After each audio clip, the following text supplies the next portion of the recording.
In 1946, Herb Cochrane returned from the Second World War to continue his employment with International Harvester Co., becoming the harvest specialist in the Ellesmere district based on Blenheim Road. In June of 1951, Olive and Herb Cochrane moved to Leeston, a small rural town 30 minutes south of Christchurch, to start an International Harvester dealership. Herb was very committed to customer satisfaction, something Cochranes heavily strives to achieve today.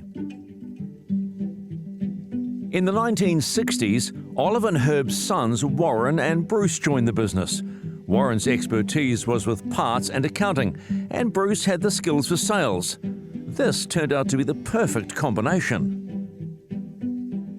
When we left school, Warren was 8 years senior to me, and Mum and Dad felt that he needed to go away and get some experience, so he was sent off to Christchurch and he worked for an accounting firm. When I came home from school, same thing applied. I was told to go and get some experience outside of the business, which I did as a wall classer in Christchurch. That led on to my father saying to me one Saturday when I came home from town, from Flatting, son, how's wall classing going? And my answer was, it's buggered. He said, would you like a job within the business? And I said, oh, what have we got on offer? And he said, I'm thinking I'll put you into sales. But he said, before that happens, you'll need to do 2 years in the office with your brother so you get to know each other. That was a hell of a good idea. And in fact, I to this very day think of that we had to learn to accept each other. That's probably the key to Warren and my success, because we were totally opposites. We learnt to communicate. We learnt that if we had a war, in family businesses you have a war, the idea was to get over it, get back to work within sort of a 10-minute period. Yeah, just learn to suck it up a bit. Warren being the senior, I got to do what he told me. Yeah, and one morning Dad come into the office and said, has your car got petrol in it? And I said, yes, why? And he said, as of today, you're on sales. I spent a whole day probably loading brochures and price books and stuff into the car, not knowing what to do next. I probably spent the next part of the week driving the car around without stopping to talk to people, without going up drives, nervous as hell. I was coming down a back shingle road and a farmer was moving sheep along the road. I had to stop. He came over to the car. He was a customer of the company, and he came over to the car and asked me, he said, Bruce, do you still sell cultivators? I said, yep. And he said, what's a 15-ton cultivator worth today? I told him the figure, and he said, is that complete with wheels? And I said, no, wheels are extra. So we worked out a price, and on him receiving the price, he said, I'll take that. And I drove away thinking, well, selling's not that difficult at all. So from there we started and just gradually got better at it. Cochranes spread their wings into the Malvern area in 1981, starting a branch in Darfield, 30 minutes west of Leeston. In 1981, we purchased an operation in the Malvern area. It was a pretty rundown business. It was owned by a corporate in Christchurch. We were lucky that I'd started selling a bit of gear in the area, and International Harvest Company were rather concerned about that. So they suggested that we approach the company and see if they were interested in selling, which they were. We eventually put a deal together, and we got the Darfield, Melbourne area. It's a very rich, strong area.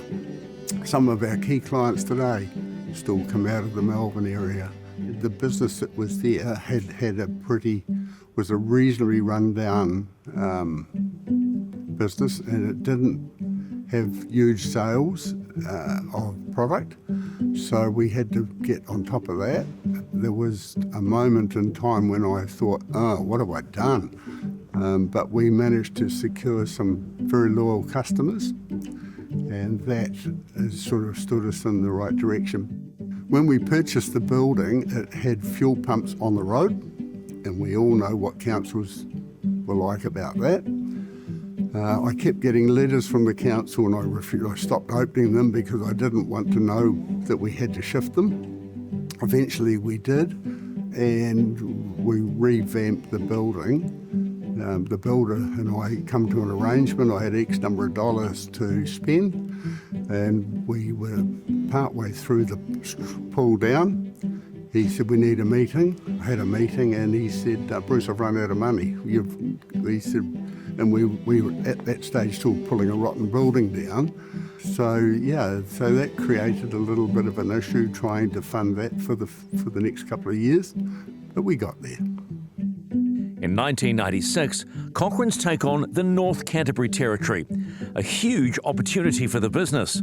The area was serviced by the Darfield and Leeston branches. To get into North Canterbury, the then manager of Case New Zealand, he approached us and said, were we interested in the North Canterbury area? At that stage, probably hadn't given it a lot of thought, but Warren and I both agreed that it was a good step forward, and we had the knowledge and the background to make it all work. So with the manager of Case New Zealand's advice, we built a building, or started a building in Christchurch, and it didn't take long to work out. That wasn't a great move. The third generation started to join the business in the 1990s. I started at Cochranes in 1998. I'd been doing a building apprenticeship and then came in and worked at Cochranes in the workshop for a start. When I got there, my sister Sarah was already in the business in the admin department, and my brother Hamish was in the parts department at Cochranes. And then a short time later, Sarah's husband Chris, he joined the business in the parts as well. One of the big keys that Warren and I made once the transition was in place and the management structure was put in place, we decided that we would stay on in the business, but we wouldn't stick our nose in unless asked for. I was going through it last night and I thought, didn't ask much.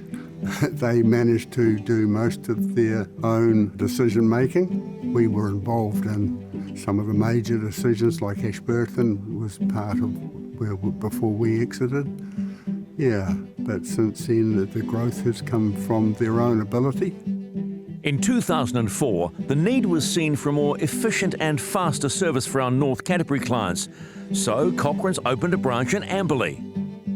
We felt Amberley was the correct position because of people coming through going to the city, and felt that Amberley offered a good service, because by not having a location, we were putting pressure on our Leeston and Darfield operations through having service people sitting in vehicles getting to jobs. So it became really obvious at that point that we did need some type of operation out of Amberley or somewhere, and Amberley was chosen.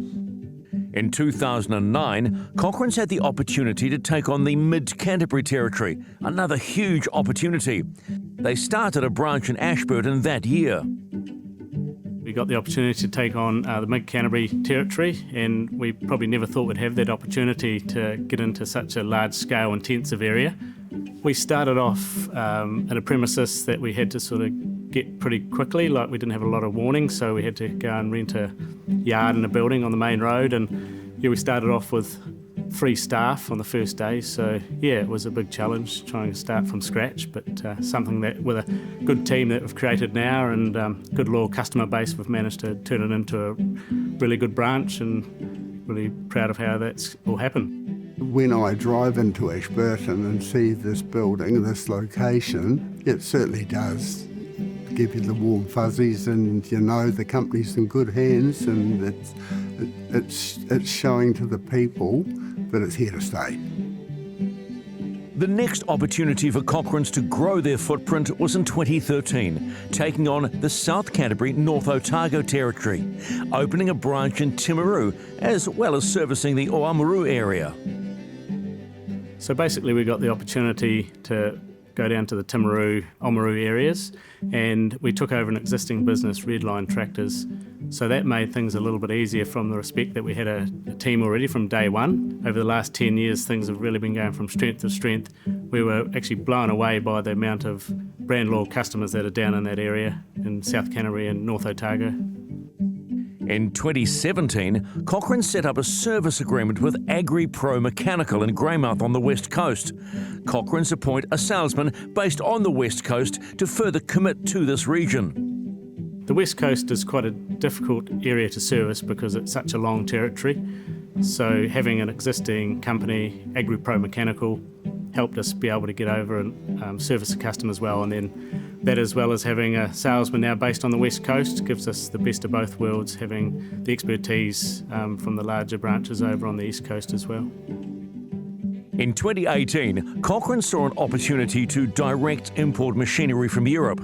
Sumo cultivation equipment from England, Dalbo cultivation and rollers from Denmark, high-spec slurry tankers from Ireland, as well as now Bednar equipment from the Czech Republic.